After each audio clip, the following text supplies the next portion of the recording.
मित्रों नमस्ते।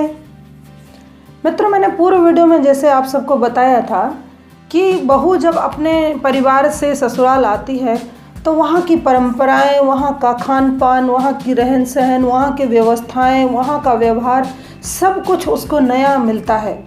दूसरी ओर सास की अपेक्षाएं, जनरेशन गैप के कारण एक दूसरे की भावनाओं को न समझ पाना, इन कारणों से सास बहू के रिश्तों में टकराव आता है। टकराव के कारण झगड़े पैदा होते हैं। लेकिन प्रश्न यह है कि जब सास और बहू दोनों झगड़ा करें तो बेटे को किसका साथ देना चाहिए? पति किसकी ओर खड़ा रहे या फिर बेटे को किसकी ओर खड़ा होना चाहिए? देखिए, यह एक सर्वकालिक सत्य है कि सास और बहू में झगड़ा या मनमुटाव होने की संभावना बहुत अधिक रहती है।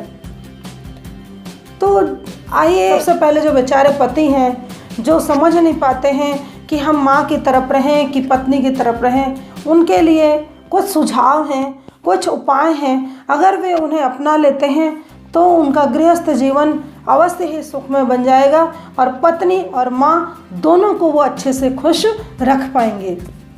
जिसमें पहला है, एक दूसरे के सामने किसी एक का पक्ष कभी न लेना। सास और बहुओं में सामान्यतः जो झगड़े होते हैं उनमें कोई गलत नहीं होता है। एक दूसरे को न समझ पाने के कारण व्यवहार की कुछ कमियां होती हैं। ऐसे में बेटे को चाहिए कि वो दोनों में से किसी एक का भी पक्ष किसी एक दूसरे के सामने न ले। अगर आपने भूल से भी अगर पत्नी का पक्ष ले दिया तो आप जोरू के गुलाम कहलाएंगे, और अगर आपने माँ का पक्ष ले दिया तो आप माँ के पल्लू से बंधे हुए व्यक्ति कहलाएंगे। किसी एक का भी पक्ष लेना अपने साथ अन्याय करना होगा, क्योंकि आप किसी एक का पक्ष लेते हैं तो उससे आपके सुख के मूल कटने की संभावना होती है। आपके सुख कम हो सकते हैं, इसीलिए किसी एक का पक्ष लेने से आप बचें। कई जगह चुप रहना बेहतर होता है। सामान्यतः पतियों की एक शिकायत रहती है कि इधर माँ भी सुनाती है, इधर पत्नी भी सुनाती है, तो हम किसका पक्ष लें?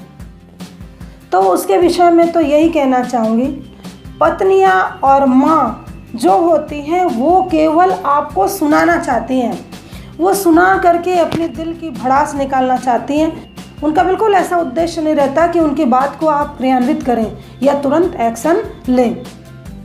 वो केवल सुनाने की दृष्टि से अपने मन की भड़ास को आपके समक्ष निकालना चाहती हैं कि तेरी पत्नी ऐसा कह रही थी, या तेरी पत्नी ने ऐसा व्यवहार किया, या फिर तुम्हारी माँ ने मेरे साथ ऐसा व्यवहार किया। इसीलिए पति को कई जगह चुप रहने की आदत डालनी पड़ेगी। तो पति कहेगा तो क्या करें हम? तो आपको दोनों के झगड़ों में दो काम करने हैं। पहला देखना और दूसरा सुनना।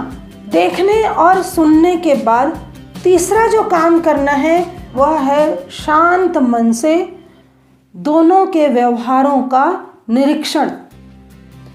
जब आप वहाँ से हट जाएं, आपका मन शांत हो जाए, तो आप दोनों की कही गई बातों को विचार करें और विचार करने के बाद निष्कर्ष पर पहुँचें कि किसकी गलती है। अब जब आपको गलती समझ में आ गई कि माँ की गलती है या पत्नी की गलती है, तो उस स्थिति में आप जिसकी गलती है उसे डायरेक्ट ना कह करके उसे इनडायरेक्टली समझाने का प्रयास करें। हाँ, लेकिन समझाते हुए इस बात का अवश्य ध्यान रखें, ये आभास नहीं होना चाहिए कि वो मुझे समझा रहा है। उसे यह एहसास होना चाहिए कि आप उसके साथ खड़े हैं। सामने वाला गलत है, आप उसके साथ खड़े हैं। ये भाव होगा तो आप अपनी माँ को या अपनी पत्नी को अच्छे से समझाने में सक्षम होंगे। एक उदाहरण के माध्यम से हम इन चीज़ों को समझने की कोशिश करते हैं कि पति का क्या रोल होना चाहिए सास और बहू के झगड़ों में। मित्रों, हम सब आए दिन टू व्हीलर में या फोर व्हीलर में गाड़ी में कहीं ना कहीं सफ़र करते हैं। आप और हम अपने किसी भी काम को पूरा करने के लिए गाड़ी के माध्यम से ही इधर उधर आना जाना करते हैं। आपने अगर ध्यान दिया होगा तो जब हम सफ़र करते हैं तो रास्ते हमें एकदम अच्छा हमेशा मिल जाए ये आवश्यक नहीं होता है। रास्ते कहीं उबड़ खाबड़ होते हैं, कहीं कच्चे होते हैं, कहीं बड़े बड़े गड्ढे होते हैं, उनको पार करके हम अपनी मंजिल तक पहुंचते हैं। क्या आप जानते हैं कि इतने बड़े बड़े गड्ढे होने के बाद भी, इतना उबड़ खाबड़ रास्ता होने के बाद भी हम अपने मंजिल तक आसानी से कैसे पहुंच पाते हैं? उसका कारण एक है गाड़ी में लगा हुआ शॉकअप। गाड़ी में लगा हुआ शॉकअप जो होता है वो हमें गाड़ी में पड़ने वाले झटकों से बचाता है, जिससे एक्सर्शन कम होता है और हम अपनी मंजिल तक आसानी से पहुंच जाते हैं। इस शॉकअप का जो गाड़ी में काम होता है वही काम पति का सास और बहू के झगड़ों में होता है। जैसे शॉकअप गाड़ी के बैलेंस को बनाए रखता है, झटके कम लगने देता है, ठीक वैसे ही पति को भी यह करना चाहिए कि पत्नी और माँ के झगड़े में एक दूसरे को झटके कम लगे, एक दूसरे के व्यवहार से दोनों नाराज कम हों।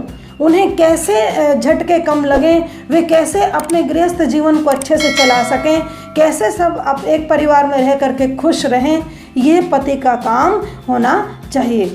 तो मुझे ऐसी आशा है कि इस उदाहरण के माध्यम से मेरे सभी भाई लोग ये अच्छे से समझ गए होंगे कि उन्हें किस प्रकार का परिवार में रोल अदा करना चाहिए।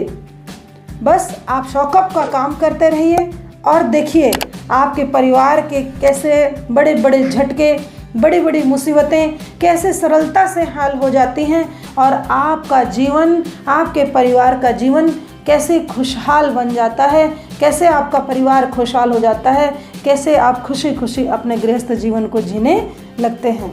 धन्यवाद।